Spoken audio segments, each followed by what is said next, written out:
Hello friends, welcome to Web Learn. आज अपन पढ़ रहे हैं दोस्तों 11th क्लास का 7 चैप्टर कणों के निकाय तथा घूर्णी गति। इस कणों के निकाय तथा घूर्णी गति पूरा चैप्टर जो पढ़ते हैं, पूरा चैप्टर पढ़ेंगे दोस्तों आराम से। इसमें अपन ने फर्स्ट टॉपिक लिया है द्रव्यमान केंद्र। बहुत इंपॉर्टेंट टॉपिक है और द्रव्यमान केंद्र पढ़ने से पहले अपने को दोस्तों दृढ़ पिंड पढ़ना जरूरी है। दृढ़ पिंड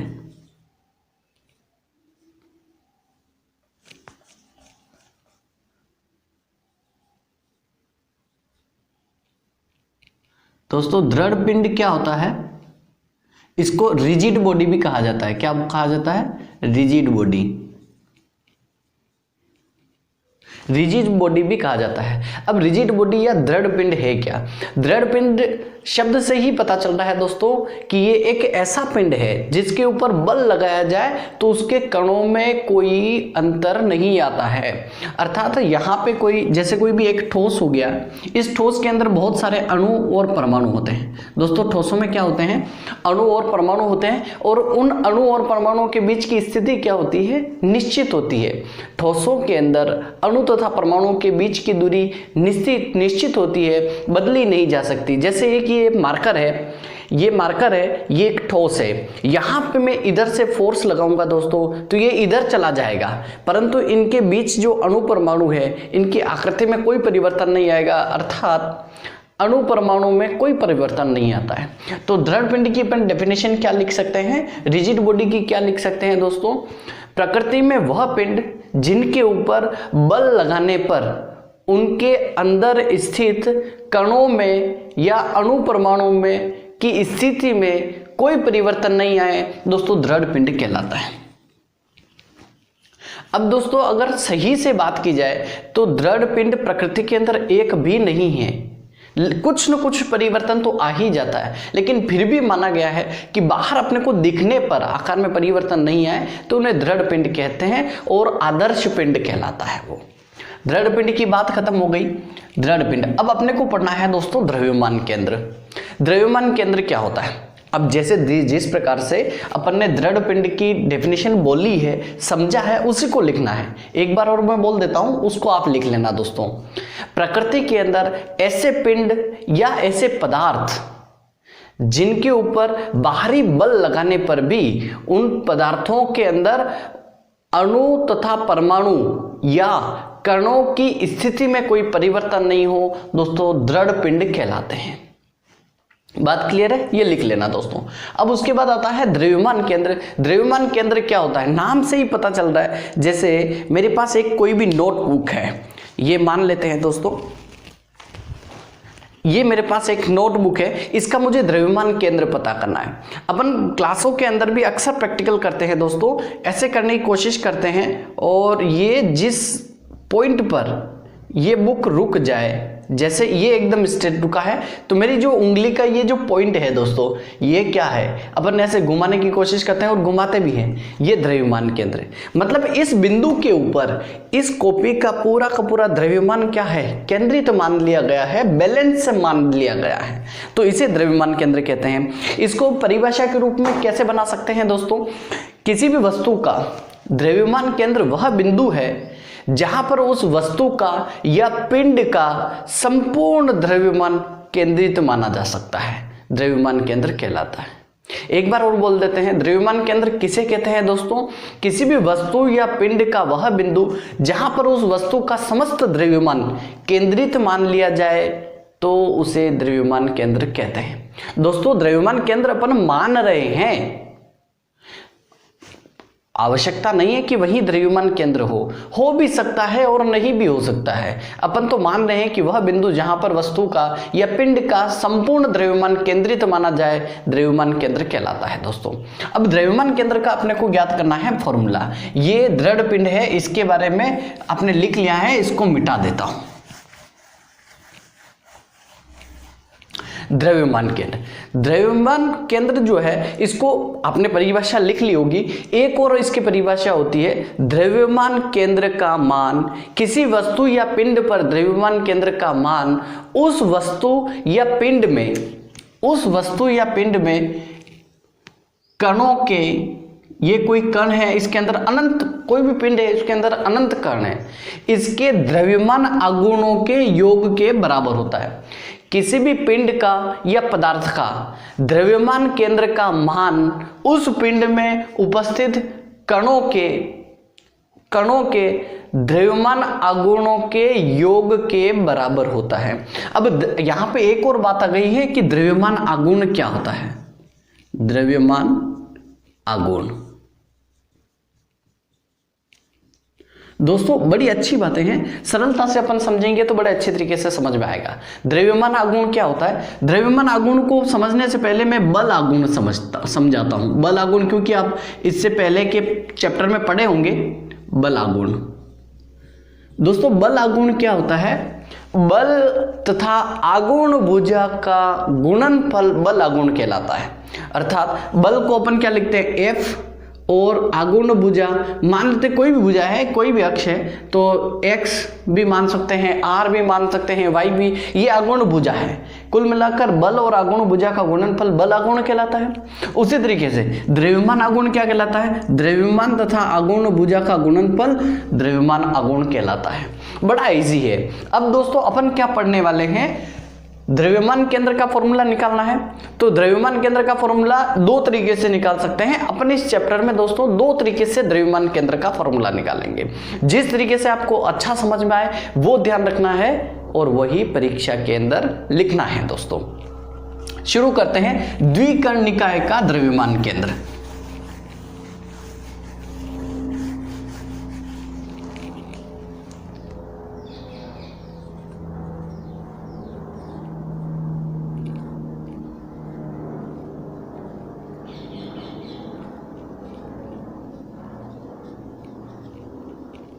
द्विकर्ण निकाय का द्रव्यमान केंद्र। द्विकर्ण निकाय का द्रव्यमान केंद्र पहला अपन ने टॉपिक लिया है। द्रव्यमान केंद्र के अंदर बड़ा आसान है और द्रव्यमान केंद्र, द्विकर्ण का द्रव्यमान केंद्र भी अपन दो तरीकों से ज्ञात करेंगे। आपको जिस तरीके का सरल लगे दोस्तों वही ध्यान रखना है, वही नोट करना है। मैं दोनों तरीके बताऊंगा दोस्तों। जो अपना चिर परिचित किताब वाला तरीका है वो भी मैं बताता हूं और एक सरल तरीका वो भी बताता हूं जो कि मैं पुरानी किताबों से लेके आया हूं। द्रव्यमान केंद्र, द्विकर्ण का द्रव्यमान केंद्र मतलब कोई भी दो कण है, मान लेते हैं ये कोई भी निकाय है, ये y अक्ष, ये x अक्ष, ये इसका केंद्र बिंदु ओरिजिन। यहाँ पे कोई दो कण है m1 और m2। यहाँ केंद्र से m1 की दूरी r1 है, केंद्र से m2 की दूरी r2 है। अपने को द्रव्यमान केंद्र ज्ञात करना है। क्लियर है बात यहाँ तक। दो मान लेते हैं इसका द्रव्यमान केंद्र यहाँ है, ये इसका द्रव्यमान केंद्र। द्रव्यमान केंद्र को दोस्तों r सेंटीमीटर लिखेंगे, सेंटर ऑफ मास। द्रव्यमान केंद्र cm लिख देते हैं। द्रव्यमान केंद्र यहाँ है। अब अपने को इसी का मेन वैल्यू ज्ञात करना है और ये कहाँ स्थित है, इसकी यहाँ से यहाँ तक दूरी भी माननी पड़ेगी, जो कि अपन बाद में देखते हैं। मान लेते हैं चलो r सेंटीमीटर द्रव्यमान केंद्र की दूरी। ये m1 क्या है, r1 की, m1 द्रव्यमान की यहाँ पर दूरी कितनी है r1, m2 द्रव्यमान की दूरी कितनी है r2 और द्रव्यमान की दूरी मूल बिंदु से कितनी है rcm। अपने को rcm का मान ही ज्ञात करना है। कोई जल्दबाजी नहीं है दोस्तों। ये इस तरीके से इसके अंदर ये दो कण है, इन दोनों कणों के ऊपर दोस्तों बल तो लगता है, अपन ने फिजिक्स में पढ़ लिया है कि दो द्रव्यमानों के बीच में आंतरिक बल लगता है। ये m1 द्रव्यमान माना था, ये m2। मेन डायग्राम ये है, ये रेंडमली समझ रहे हैं दोस्तों। m1 द्रव्यमान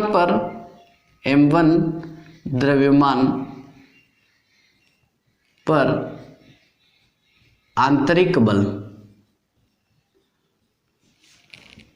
मान लेते हैं कितना, F1 वेक्टर। कितना, F1 डैश मान लेते हैं, F1 वेक्टर डैश है।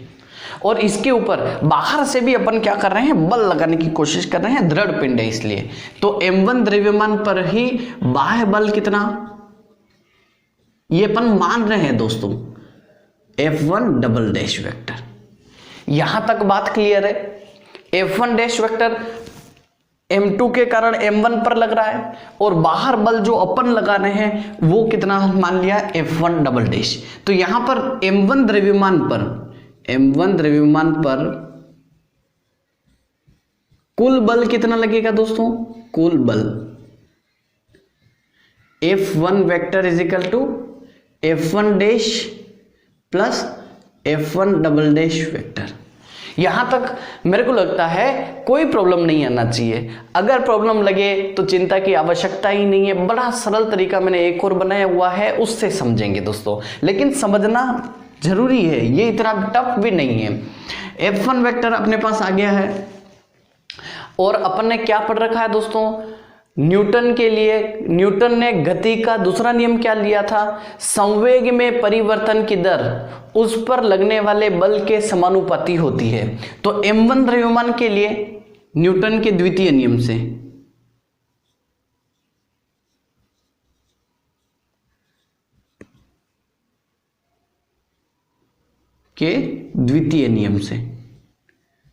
द्वितीय नियम है क्या,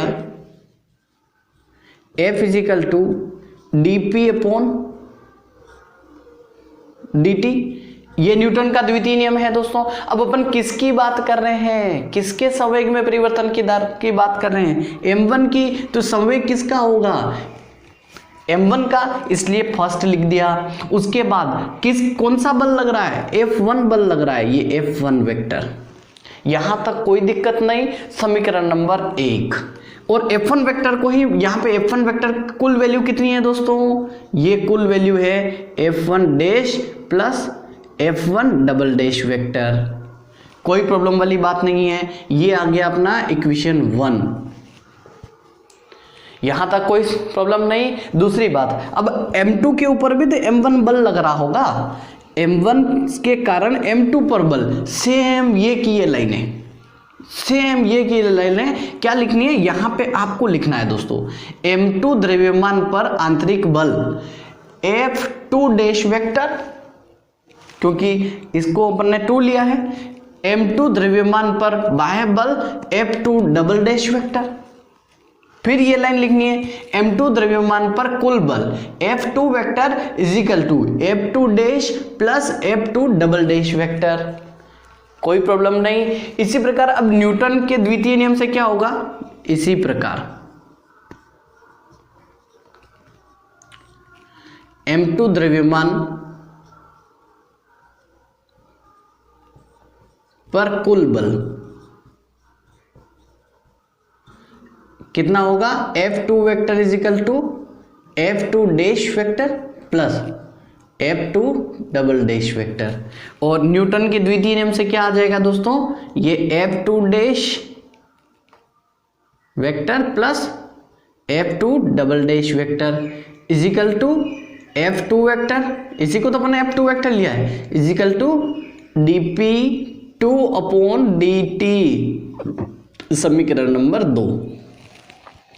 दोस्तों यहां तक अगर समझ में आया है तो एक बार लाइक जरूर कीजिए, और दोस्तों सब्सक्राइब नहीं किया है चैनल को तो सब्सक्राइब कीजिए, क्योंकि यहां पर मैं आपको फिजिक्स सारा का सारा इसी तरीके से पढ़ाने वाला हूं। तो दोस्तों वीडियो को लाइक कीजिए और अपने दोस्तों में भी शेयर कीजिए। आपको जो टॉपिक नहीं समझ में आ रहा है कमेंट बॉक्स में लिखिए, नेक्स्ट टाइम मैं वही टॉपिक पढ़ाऊंगा, आवश्यकता ही नहीं है चिंता करने की। तो यहां पर अपने को समझ में आया कि यहां पे ये बल लग रहा है, यहां पे ये बल लग रहा है। अब दोस्तों यदि यहां पे इस पूरे को एक निकाय मान लिया जाए, इस पूरे को एक निकाय मान लिया जाए, और M1 और M2 को 2 कण मान रहे हैं निकाय के अंदर। अब दोस्तों एक और बात आ जाती है, निकाय क्या होता है,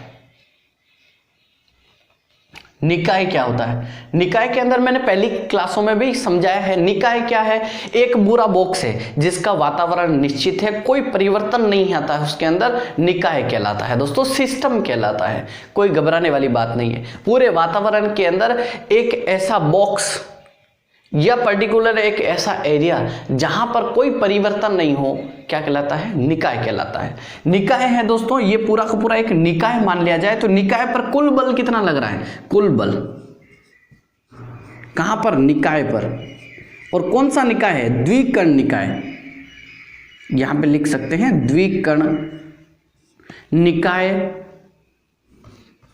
पर कुल बल। कितना दोस्तों, F vector is equal to, ये लिख देते हैं कितना, F2 F1 है, ये F1 है, F2 कुल बल, F1 vector plus F2 vector is equal to कितना, संवेग में भी दोनों को जोड़ेंगे, dP1 upon dt vector plus dP2 upon dt। कोई प्रॉब्लम नहीं है। और F1 की वैल्यू कितनी है दोस्तों, F1 dash plus F1 double dash vector plus F2 की वैल्यू क्या है, ये है F2 dash vector plus F2 double dash vector is equal to क्या, अच्छा यहां पे मैं कॉमन लिख सकता हूं, d बाई डी टी इसमें भी आ रहा है, d बाई डी टी इसमें भी आ रहा है, तो ये d बाई डी टी मैंने कॉमन लिया और यहां पे क्या आ गया, P1 vector plus P2 vector. दोस्तों यहां पर तक समझ में आ गया है, आपको समझ में आ गया है, क्लियर, कोई प्रॉब्लम नहीं होना चाहिए। अब मैं यहां लग रहा हूं दोस्तों न्यूटन का तीसरा नियम। न्यूटन का तीसरा नियम, न्यूटन ने जो गति के लिए तीसरा नियम दिया वो कहता है कि किसी भी निकाय के अंदर दो कणों पर आंतरिक बल लग रहे हैं बराबर तथा विपरीत होते हैं। न्यूटन के तृतीय नियमानुसार कहा जाता है कि न्यूटन का तृतीय नियम क्या होता है, किसी भी निकाय में दो कणों पर लगने वाला बल बराबर तथा विपरीत होता है। जैसे क्रिया प्रतिक्रिया का नियम कहते हैं ना, तो यहाँ पर आंतरिक बल कौन सा है दोस्तों, यहाँ पर आंतरिक बल F1 डैश है और यहाँ पर कौन सा F2 डैश है, ये बराबर हो है और विपरीत है, तो आपस में क्या हो जाएंगे, निरस्त हो जाएंगे, कैंसल हो जाएंगे। ये कैंसल हो गया F2 से, किससे हुआ, न्यूटन का तृतीय नियम से। नियम मैंने बताया भी है, आप चाहें तो लिख सकते हैं और वापस, वैसे अपना गति के नियम जो चैप्टर था उसमें अपन ने पढ़ा है, जिसे क्रिया प्रतिक्रिया नियम के नाम से भी जाना जाता है। और किसी भी निकाय के अंदर दोस्तों एक कण दूसरे कण के ऊपर जितना बल लगा रहा है उतना ही दूसरा कण भी पहले कण के ऊपर बल लगाता है, और वो दोनों बल बराबर और विपरीत होते हैं, इसलिए कैंसल हो जाएंगे। ये यहाँ पे कैंसल कर दिया। तो यहाँ पर अपने क्या लिख, अभी अपने पास क्या आ रहा है, F1 double dash vector plus F2 double dash vector is equal to d upon dt P1 plus P2 vector है, ये भी वेक्टर है। यहां तक दोस्तों कंप्लीट समझ में आ गया, कंप्लीट समझ में आ गया है और आपने कॉपी कर लिया है तो ठीक बात है, नहीं तो मैं ऊपर का मिटाकर वापस ऊपर लिखूंगा दोस्तों। यहां पर आगे अपने को सोल्व करना है, इसलिए नहीं लिया हो तो स्क्रीनशॉट ले लीजिए। ठीक है दोस्तों, यहां से अपन आगे बढ़ते हैं और यहां से सोल्व करते हैं। यहां मैं मिटा देता हूं, ये कोई इतना टफ नहीं है। जिस तरीके से आपके कमेंट्स आए मेरे पास, एक दो जनों की रिक्वेस्ट आई कि सर द्रव्यमान केंद्र पढ़ाइए, थोड़ा टफ लग रहा है, हमें समझ में नहीं आ रहा है, इसीलिए इसके ऊपर वीडियो बनाया गया है। और ये वीडियो आप जो भी देख रहे हैं दोस्तों, जिसको भी कोई भी टॉपिक अगर समझ में नहीं आए वो टॉपिक लिखिए, वो उस पर जरूर मैं उसको पढ़ाऊंगा। यहां पे अपने पास आ गया है दोस्तों F1 double dash plus F2 double dash is equal to d by D T P1 plus P2 vector. Okay, यहां पे मान ले, यदि अपन क्या मानने की कोशिश कर रहा हूं दोस्तों, मैं यहां पे मान लें कि F2 F1 है, पहले F1 double dash vector plus F2 double dash vector को मैं F वेक्टर मान लूं कि कुल बल F है, तो यहां पे क्या आ जाएगा दोस्तों, F vector is equal to, इन दोनों को मैंने F लिख दिया है, कोई फर्क नहीं पड़ रहा है, सिर्फ नया नाम दे दिया है, d by D T P1 plus P2, P1 vector plus P2 vector. अब दोस्तों P क्या है, संवेग है। संवेग क्या होता है दोस्तों, संवेग P बराबर होता है द्रव्यमान तथा वेग का गुणनफल m इंटू v।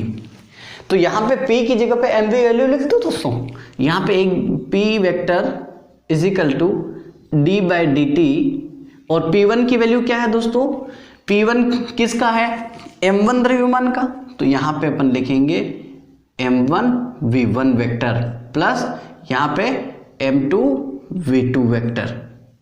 मेरे ख्याल से यहाँ कोई प्रॉब्लम नहीं आना चाहिए दोस्तों, क्योंकि P को अपन ने mv लिखा है, P संवेग होता है, संवेग का फॉर्मूला क्या होता है, m इंटू वी, द्रव्यमान इंटू वेग। ओके, और द्रव्यमान किसका, P1 के लिए m1, वेग किसका v1, इसी तरीके से यह भी। अच्छा दोस्तों, यहां पे अपने पास वेग आया है, v इजिकल टू क्या होता है दोस्तों, v इजिकल टू आपको पता होगा dx अपॉन dt होता है। ये x क्या है, विस्थापन है। यहां पे ये जो r1 लिया है, r1 को जगह पे यहां पे इसलिए मैं dr1 लिख दूंगा तब भी चलेगा। ये r1 यहां से यहां तक की दूरी ली है, यहां से यहां तक की दूरी rcm ली है, और यहां से यहां तक की दूरी कितनी ली है, r2 ली है। तो यहां पे मैं dr लिख देता हूं दोस्तों, कोई फर्क नहीं पड़ता है, ये सिर्फ और सिर्फ नोटेशंस हैं दोस्तों। विस्थापन को x लिख रखा था, इसलिए यहां पे मैंने विस्थापन को r लिख दिया, क्योंकि यहां से यहां तक की दूरी r है, इसलिए कोई फर्क नहीं पड़ रहा। अब इसका m1 का वेग क्या होगा, m1 द्रव्यमान का वेग क्या होता है, v1 इजिकल टू क्या होगा, dr1 अपॉन dt लिख देता हूं। f1 vector is equal to d upon dt, क्या आ रहा है, m1 और dr1 upon dt plus m2 और dr2 अपॉन dt। कोई कंफ्यूजन नहीं। अब दोस्तों यहां पे भी d बाई डी टी आ रहा है, यहां पे भी d बाई डी टी आ रहा है, तो इसको फिर से बाहर ले लूं, तो यहां पे f वेक्टर इजिकल टू आएगा d2, d को d से मल्टीप्लाई करें d2, और ये dt स्क्वायर। यहां पे क्या आ गया, m1 r1 plus m2 r2। कोई प्रॉब्लम नहीं है दोस्तों, आराम से इत्मीनान से समझना है, यहां तक कोई प्रॉब्लम नहीं आना चाहिए। अब इसको मैं मिटा रहा हूं दोस्तों।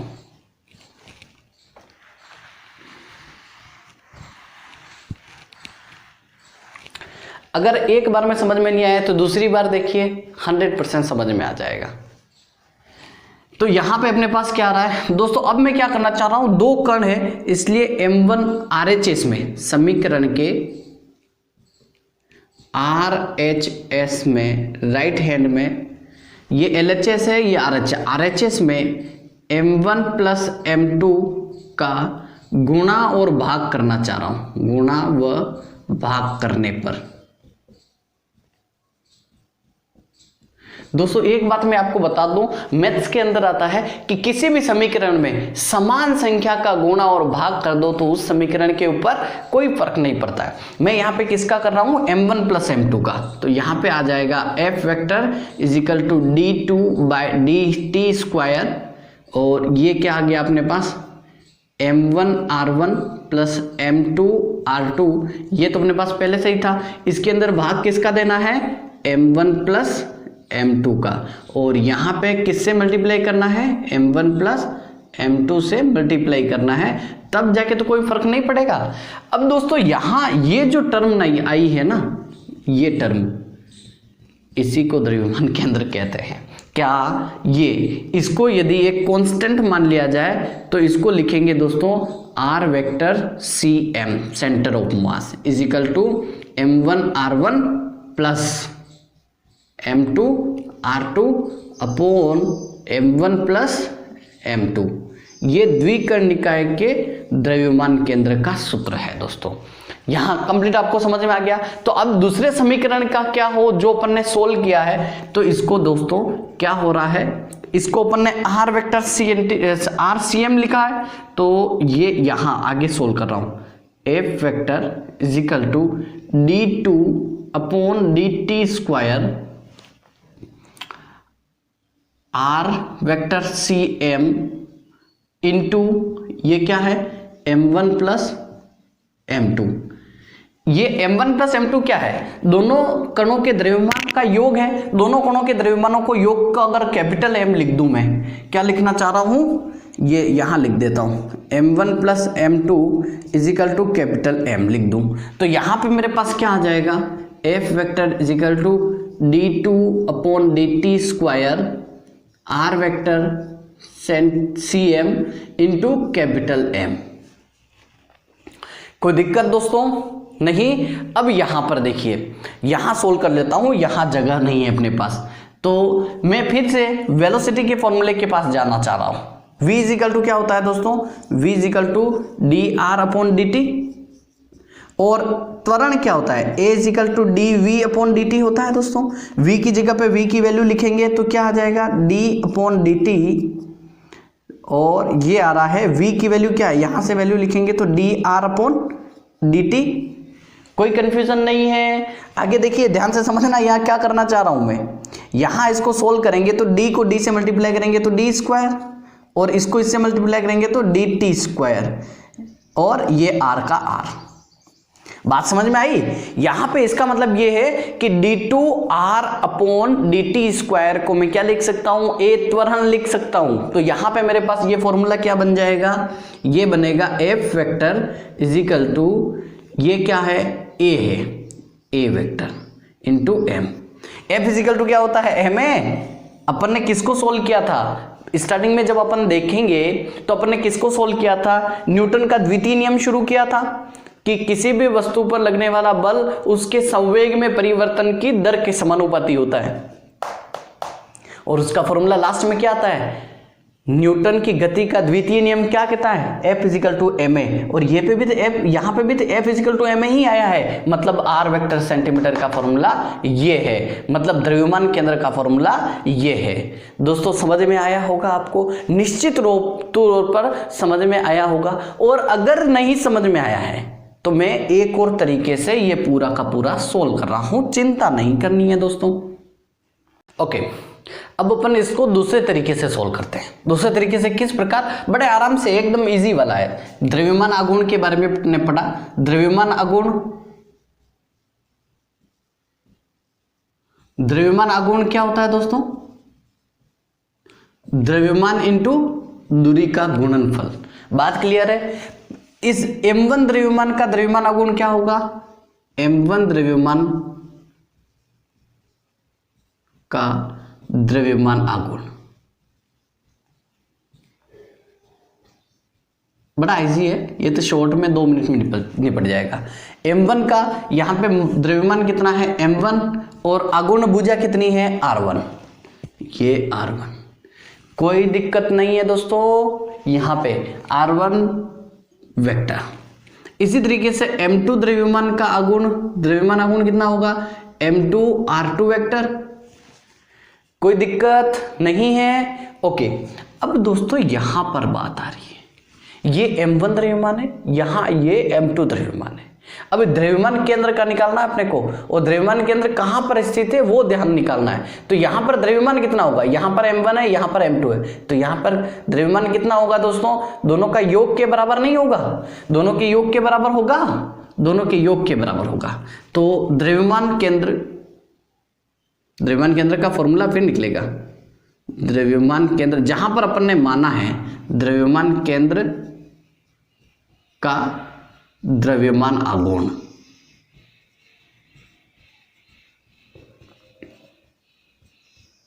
द्रव्यमान आघूर्ण कितना होगा। अब यहां पे कितना द्रव्यमान होगा दोस्तों, दोनों के योग के बराबर m1 प्लस m2। द्रव्यमान केंद्र पर द्रव्यमान कितना, जैसे 2 बिंदु है, इसका m1 है, इसका m2, तो इसके बीच में द्रव्यमान केंद्र कितना, दोनों के द्रव्यमानों का योग ही तो होगा, m1 m2। और यहां से अपन ने दूरी कितनी मानी है, rcm। अपने को rcm का ही फॉर्मूला निकालना है। और अपन क्या कहते हैं, द्रव्यमान केंद्र किसे कहते हैं, अपन ने क्या कहा था डेफिनेशन, किसी पिंड का या किसी वस्तु का द्रव्यमान केंद्र वह बिंदु होता है जहां पर उस संपूर्ण वस्तु के द्रव्यमान का केंद्र मान लिया जाए।